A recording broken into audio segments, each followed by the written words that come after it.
कीजिएगा। पंचमुखी हनुमान का एक स्मरण, पंचमुखी हनुमान का एक भाव। महाराज जैसे बहुत ज्यादा तकलीफ अगर व्यक्ति को हो गई है, बहुत कष्टमय जीवन चल रहा है, हार गए हर जगह से और तकलीफमय जीवन चल रहा है, तो पंचमुखी हनुमान का एक शिव महापुराण का और स्कंद पुराण का एक बड़ा सुंदर मंत्र है। उस मंत्र को आप सब एक बार हमारे साथ में बोलें। ओम नमो हनुमते रुद्र अवताराय सर्व शत्रु संहारणाय सर्व रोग हराय सर्व वशीकरणाय रामदूताय स्वाहा। बस इस मंत्र को हाथ में काली तिल लेकर, एक जौ लेकर और गूगल लेकर, थोड़ा सा उसमें गाय का घी डालकर, कंडे को या अग्नि को जलाकर इस मंत्र का 11 बार 21 बार जाप कर कर अपनी कामना कर कर छोड़ दीजिए।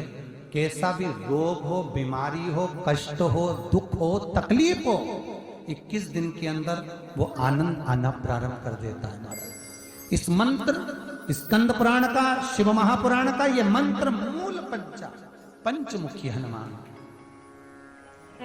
सुख देंगे। और एक और चीज याद रखिए महाराज,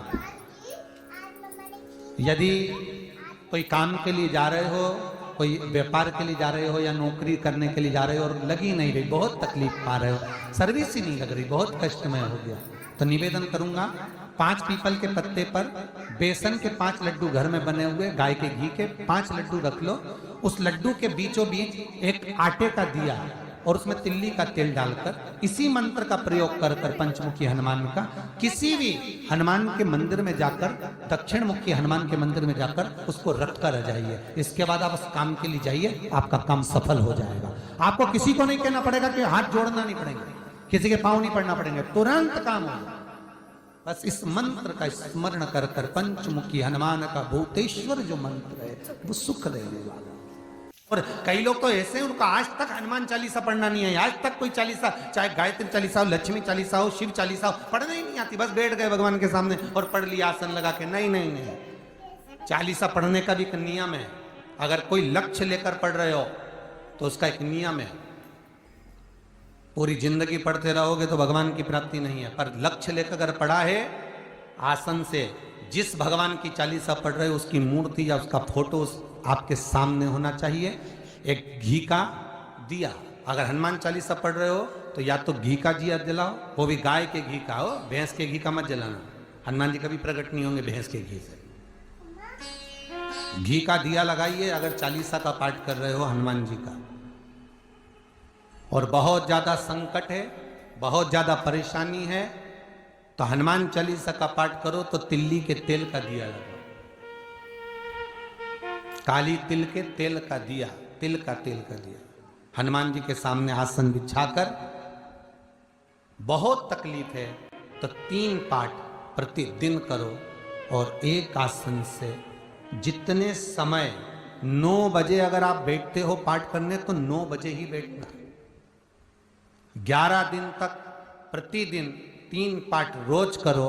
एक पानी का लोटा, कलश, तांबे का जल, अर्थात तांबे का लोटा हो, स्टील का लोटा हो, तुम्हारे पास जो कलश हो उसमें जल भरकर, एक सिक्का उसमें पटक कर, एक लौंग पटक कर प्लेट से ढक कर रख दो और प्रतिदिन बस टाइम पर बैठकर पाठ करो।